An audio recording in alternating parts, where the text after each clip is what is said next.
Bienvenue sur la chaîne, la vidéo d'aujourd'hui portera sur un thème d'actualité, c'est un état des lieux des forces de sécurité en France. J'ai voulu circonscrire le sujet et faire des policiers et des gendarmes les héros de cette vidéo. Nous ne parlerons des délinquants et de la délinquance que de façon très générale. Nous verrons dans une première partie quelles sont les missions des forces de l'ordre, quels sont les moyens humains à disposition, les difficultés qu'elles rencontrent à l'exercice de leur mission, et quelles sont les mesures prises ou à prendre pour améliorer leur quotidien. Mais toutes les difficultés ne sont pas objectives ou quantifiables, et un certain nombre d'entre elles échappent aux chiffres. Nous allons donc voir dans une seconde partie quel est le cadre social, parfois hostile, dans lequel ces forces de sécurité doivent évoluer.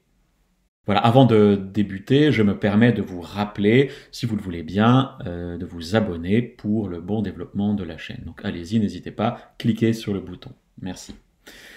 Nous allons pouvoir démarrer avec d'abord les missions de la police. Alors d'après le ministère de l'Intérieur, il existe en fait une triple mission des forces de police. D'abord, la sécurité et la paix publique, c'est-à-dire la protection des personnes, des biens, la prévention des troubles à l'ordre public et à la tranquillité publique, et la prévention de la délinquance aussi, bien sûr.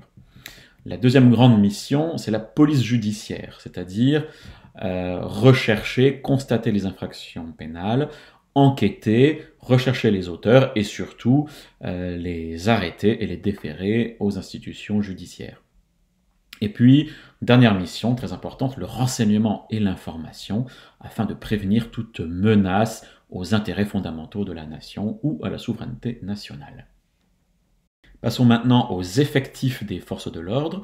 On dénombre aujourd'hui, en 2021, environ 100 000 gendarmes, près de 150 000 policiers nationaux, auxquels on ajoute une trentaine de milliers de policiers municipaux si on compte également les agents de surveillance de la voie publique. Cette démographie policière est assez semblable finalement à ce que l'on retrouve dans les autres pays européens. On doit encore compter les agents de sécurité privés en plein boom. Ils étaient 146 000 en 2011, ils sont aujourd'hui plus de 180 000. Et on compte également les réserves opérationnelles, la réserve opérationnelle de la gendarmerie, 2 niveaux, 1 et 2, soit 53 000 hommes, alors que la réserve de la police nationale, elle ne compte que 7 000 hommes. Ces dernières années, nos forces de l'ordre ont été soumises à rude épreuve, à cause du terrorisme bien sûr, mais aussi à cause de la contestation sociale de plus en plus dure, comme les Gilets jaunes, ou encore à cause des zones à défendre, comme Notre-Dame-des-Landes. Pour faire face à ces défis, les gouvernements précédents ont cherché à recruter massivement des policiers. Le président Macron s'était engagé à recruter 10 000 hommes supplémentaires, mais force est de constater que malgré l'arrivée de ce 109, les effectifs en équivalent temps plein, tels que retracés par la loi de finances, ne font que stagner. En 2015, nous avions 144 000 policiers en équivalent temps plein. Nous en avons aujourd'hui 146 000, soit une augmentation dérisoire. Mais il n'y a pas que le nombre d'hommes qui compte, il y a aussi leur présence sur le terrain. Or, le taux de présence sur le terrain de la police ne fait que décliner. Aujourd'hui, seuls 37% du temps de travail d'un policier est consacré au terrain, en dehors de son commissariat. Pour la gendarmerie, c'est un peu plus, mais les chiffres sont tout de même en diminution. Et plus grave, nous avons une inquiétude sur le taux d'élucidation des homicides dans la police nationale. Ce taux est passé de 67% il y a quelques années à seulement 62% aujourd'hui. Et cela pose la question de l'efficacité des officiers de police judiciaire. On a une carence en officiers à la fois quantitative mais aussi qualitative. En effet, le recrutement massif de ces dernières années a eu pour effet la diminution du niveau des candidats admis. On est passé de 500 nouveaux gardiens de la paix par an à 3500. Le taux de sélectivité au concours a donc bondi de 2 à 18%, alors que dans le même temps, on faisait baisser la durée de la formation d'environ un tiers. Cette baisse du niveau des nouveaux gardiens de la paix s'est répercutée sur le niveau des agents chargés de la police judiciaire. Or, on sait que ce travail de PJ est très exigeant en matière de rigueur procédurale. On a donc un problème de ce côté-là. Mais on a aussi une difficulté s'agissant du management, de l'organisation du travail. Les policiers ont accumulé des dizaines de millions d'heures supplémentaires non compensées et non rachetées, sauf à de rares exceptions. Ce problème pèse lourdement dans la manière dont les policiers travaillent. Pourtant, la nation a consenti à un effort salarial important en direction des policiers. Le coût salarial d'un policier équivalent temps plein est passé en 10 ans de 33 700 à 40 000 euros, soit une augmentation de près de 19%. Mais cet effort salarial s'est effectué au détriment des investissements dans la formation et dans l'équipement. Ainsi, le parc automobile de la police est vieillissant. La moyenne d'âge des véhicules est d'environ 7 ans. Dans la gendarmerie, on trouve même des véhicules blindés d'une moyenne d'âge de 44 ans. Et plus grave, certains équipements contre le terrorisme, tels que les casques lourds et les boucliers lourds, sont rationnés. Et les gendarmes sont parfois amenés à se partager un équipement pour 2 personnes entre 15 militaires. Donc cela peut poser des vrais problèmes de sécurité. J'ouvre maintenant une petite parenthèse. Dans son rapport de 2020, la Cour des comptes s'est permise de critiquer, de reprocher aux policiers leur augmentation de salaire sans révision de leur organisation du travail. À titre personnel, je considère que, eu égard à la dangerosité du métier, au nombre d'heures supplémentaires accumulées non payées, à la carence en équipement, eh bien, je pense que ces admonestations des magistrats n'ont pas lieu d'être, elles sont tout simplement scandaleuses. Mais je referme ma parenthèse. Pour améliorer le fonctionnement de la police, les parlementaires ont formé quelques propositions très convenues. D'abord, améliorer la formation et créer une école unique de police pour améliorer la cohésion des 3 corps de la police nationale. Les gardiens de la paix, les officiers et les commissaires. Ensuite, il propose une réforme du cycle de travail pour réduire le recours aux heures supplémentaires. Il propose également d'augmenter les effectifs de la réserve de la police nationale. Enfin, sur le plan procédural, il est proposé de recourir autant que possible au système de l'amende forfaitaire plutôt que le passage devant le tribunal correctionnel. Ceci pour un certain nombre d'infractions. Donc toutes ces propositions vont dans le bon sens à mon avis, mais elles sont insuffisantes. D'abord, compte tenu de l'importance du cumul d'heures supplémentaires, je crois qu'il faut continuer à recruter de manière importante tout en veillant à prolonger davantage la durée de la formation. Et une attention toute particulière doit cibler les officiers de police judiciaire qui doivent voir leur formation initiale et continue améliorée. Ensuite, je pense que ce ne serait que justice, compte tenu de l'engagement de ces professionnels, que de leur payer rubis sur l'ongle leurs heures supplémentaires, et ce, si j'ose dire, quoi qu'il en coûte. Avant de terminer cette première partie, je voudrais dire encore un mot sur la police municipale. Les maires disposent, depuis une très vieille loi, celle du 6 avril 1884, d'un pouvoir de police relativement étendu. Mais paradoxalement, ce n'est que très récemment que les polices municipales se sont développées. On comptait en 2018 environ 19 000 agents de police municipale, ils sont aujourd'hui plus de 24 000. En revanche, ces forces de police sont très mal réparties sur le territoire et leur répartition dépend assez peu de la réalité des besoins en matière de sécurité. En fait, la présence de policiers municipaux dépend surtout de l'orientation politique du maire. Les missions des policiers municipaux tournent autour de l'ordre public, donc la tranquillité publique, la salubrité publique.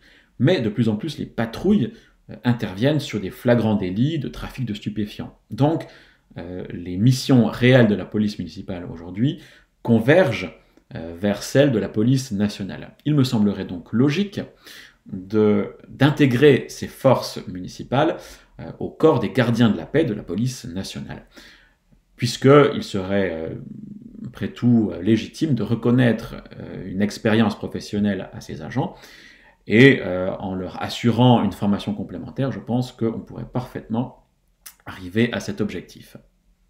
Alors évidemment, une telle proposition ne manquera pas de heurter la susceptibilité des maires, mais je crois que c'est un tort, puisqu'on pourrait très bien imaginer que tous les maires de toutes les communes soit en concertation permanente avec les autorités déconcentrées de l'État, par exemple les sous-préfectures, afin de déterminer quelles sont les priorités locales à définir en matière de sécurité. Après avoir décrit les moyens des forces de l'ordre et déploré quelques carences, nous allons maintenant nous intéresser au cadre dans lequel les forces de police évoluent. Et donc nous allons décrire l'évolution de la délinquance sur les 10 dernières années. Je vous présente ici les données du service statistique ministériel de la sécurité intérieure. S'agissant des homicides, on a une stagnation entre 800 et 900 faits annuels. S'agissant des coups et blessures volontaires, elles augmentent de 30% en 10 ans et la moitié des cas concernent des violences intrafamiliales. Les violences sexuelles ont doublé en 10 ans et surviennent dans un cadre intrafamilial dans 35% des cas. Les auteurs sont mineurs dans 29% des cas et ont moins de 13 ans dans 8% des cas. Les vols violents avec ou sans armes ont baissé de 40 à 50%, mais 45% des auteurs de vols violents sans armes sont mineurs. Le paysage de la délinquance apparaît donc contrasté, mais quelques idées forces émergent. D'abord, le nombre de coups et blessures volontaires et de violences sexuelles augmente fortement. Ensuite, ces violences s'exercent de plus en plus dans un cadre intrafamilial. Enfin, les chiffres de la délinquance des mineurs explosent. En effet, ces mineurs sont souvent exploités par des réseaux criminels car ils savent bien que les mineurs de moins de 13 ans ne peuvent être placés en garde à vue. Il reste encore une fameuse polémique, celle du lien supposé entre délinquance et immigration. Eh bien, j'ai été surpris de constater que le ministère de l'Intérieur avait osé publier les chiffres de la délinquance étrangère. Et effectivement, ils sont assez parlants. La proportion d'étrangers auteurs d'homicides ou de violences sexuelles est à peu près le double de celle de la proportion d'étrangers en France. Cette proportion est le triple pour les violences avec armes et le quintuple pour les vols violents sans armes. Il y a donc un lien tout à fait indéniable entre statut étranger ou non et délinquance. Mais il faut également rappeler que les étrangers sont beaucoup plus souvent victimes également de la délinquance. Intéressons-nous maintenant à l'image de la police. L'Institut d'opinion IFOP a publié une étude sur la cote de confiance de la police dans la population française. D'après cette étude, 61% des Français éprouvent de la sympathie ou de la confiance pour les policiers. Mais cette cote était de 75% en 2019, il y a donc une baisse assez sensible. L'âge est le critère le plus discriminant pour la cote de confiance dans l'institution. En effet, 38% des moins de 35 ans éprouvent de l'hostilité ou de l'inquiétude vis-à-vis de la police, contre 27% seulement dans la population générale. Par ailleurs, et là c'est une autre étude, lorsque les victimes s'adressent à la police, elles sont 81% à s'estimer satisfaites de la manière dont elles ont été reçues.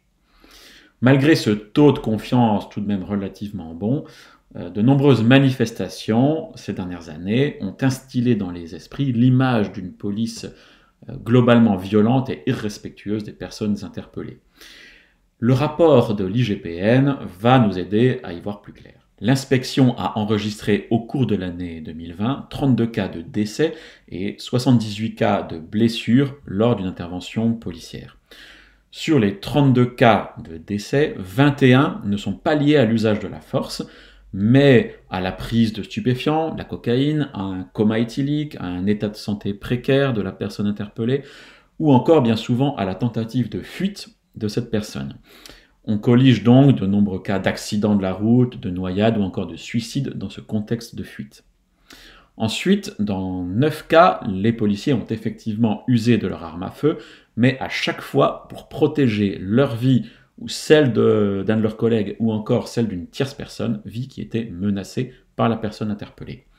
Dans 2 cas, il y a eu usage de la force sans arme. Une fois pour maîtriser un individu en état de rébellion et une autre fois pour maîtriser un individu qui menaçait les policiers avec un couteau. Ce qui veut dire que dans ces 32 cas de décès, aucun ne laisse supposer une quelconque faute des policiers. Il faut rappeler que face à des individus violents et même très violents, la police doit opposer une certaine violence. Il s'agit de la violence légitime. Elle est nécessaire au nom de l'ordre public. L'essentiel est qu'elle reste proportionnée aux circonstances et force est de constater que les violences disproportionnées sont très exceptionnelles. Si les policiers se comportent dans l'immense majorité des cas de façon tout à fait irréprochable, ils sont parfois pris pour cible par les voyous. D'abord, intéressons-nous aux statistiques des morts des policiers en opération. Et là, nous avons une bonne nouvelle. En effet, dans les années 80, on comptait à peu près 88 policiers morts en opération par an. Aujourd'hui, ce chiffre est descendu aux alentours de 40 cas de décès annuels. Pourquoi cette amélioration des chiffres? Eh bien, à l'époque, le gros de la délinquance était le fait de hold-up par des individus lourdement armés qui n'hésitaient pas à se servir de leurs armes. Aujourd'hui, l'essentiel de la grosse délinquance, c'est le trafic de stupéfiants, donc les interpellations sont un peu moins risquées. D'autre part, les arrestations les plus délicates sont effectuées par les policiers du RAID, très bien armés, très bien entraînés.